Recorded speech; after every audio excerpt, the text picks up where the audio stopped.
देखो आज हम लोग सीखेंगे फॉर। क्या सीखेंगे? फॉर। फॉर का स्पेलिंग होता है FOR। क्या होता है मटरू? FOR। फॉर मतलब क्या होता है? के लिए। फॉर मतलब क्या होता है? के लिए। याद रहेगा? हाँ। चलो आज मीनिंग में भी शायद तुमने कीप नहीं है ना, तो चलो याद करना, कलम दे देंगे। तो FOR, FO ऐसे यफ नहीं बोलते, एफ बोलते हैं। FOR। तो FOR फॉर मतलब क्या होता है? के लिए। तो आज हम लोग सीखेंगे फॉर का उपयोग। किसका उपयोग? फॉर का उपयोग। जैसे देखो, तो तुम लोग चीजें समझो। यदि मान लो कि बोलना है कि यह रोहन के लिए, यह रोहन के लिए, तो बोलोगे मटरू यह रोहन के लिए है, इंग्लिश क्या होगा? This is for Rohan। ओ वाह। आप बोलोगे यदि बोलना है तुमको कि यह सोहन के लिए है, तो क्या बोलोगे? यह सोहन के लिए। This is। वाह बहुत अच्छे। This is for Sohan। ओ वाह वेरी नाइस। चलो घमाटूला, क्या नाम है उसका?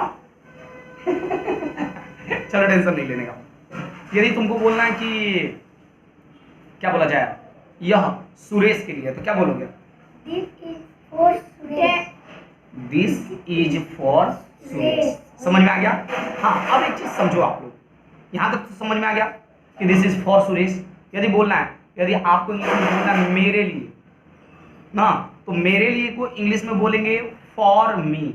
For me. तो यदि आपको बोलना है कि यह मेरे लिए, मान लो ये कोई चीज है और इसको बोला कि यह मेरे लिए है, यह मेरे लिए, तो हम लोग बोलेंगे ना this is for me. This is for me। ओह वाह वेरी नाइस। यदि बोलना है कि यह तुम्हारे लिए, तो क्या बोलोगे? This is for you. This is for you. चलो एक बार जो पढ़े फिर रिपीट कर लेते हैं। फॉर मतलब क्या होगा? के लिए। ओके। अब यदि बोलना कि यह सोहन के लिए, तो क्या आपने बताया था? This is for Sohan। ओह वाह वेरी नाइस। यदि तुमको बोलना था कि क्या बोला जाए, यह मेरे लिए है, तो बताओ तो। This is for me।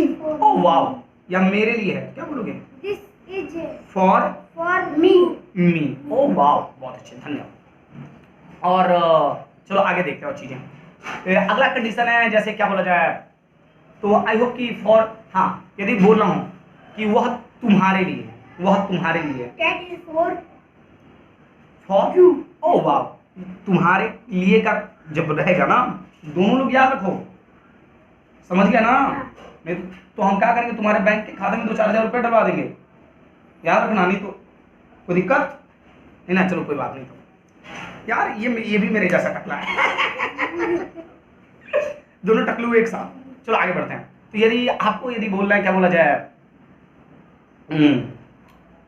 Normal सा चीज बताया गया कि मेरे लिए को इंग्लिश में क्या बोलेंगे? me। For me. For me। तुम्हारे लिए को इंग्लिश में क्या बोलेंगे? For you। For you. Oh वाह वेरी नाइस।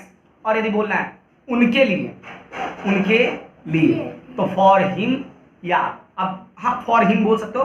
यदि अब देखो लड़का रहेगा कोई और बोलना है उनके लिए, तो बोलोगे फॉर हिम।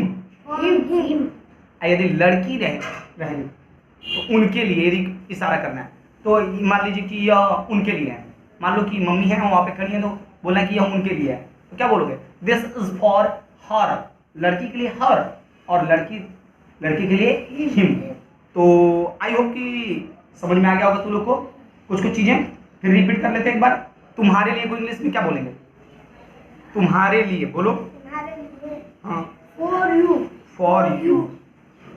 ये दोनों घमाटू लाल को नहीं समझ में आया अभी तक, तो ध्यान दो। चलो हम कॉपी पे लिख भी देंगे तुम लोग को ना।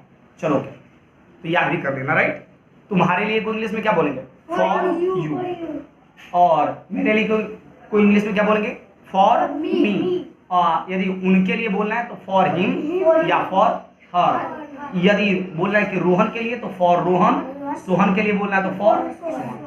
तो आई होप कि तुम लोगों को समझ में आ गया होगा। चलो ओके, तो फिर मिलते हैं अगले वीडियो में। तो धन्यवाद। धन्यवाद।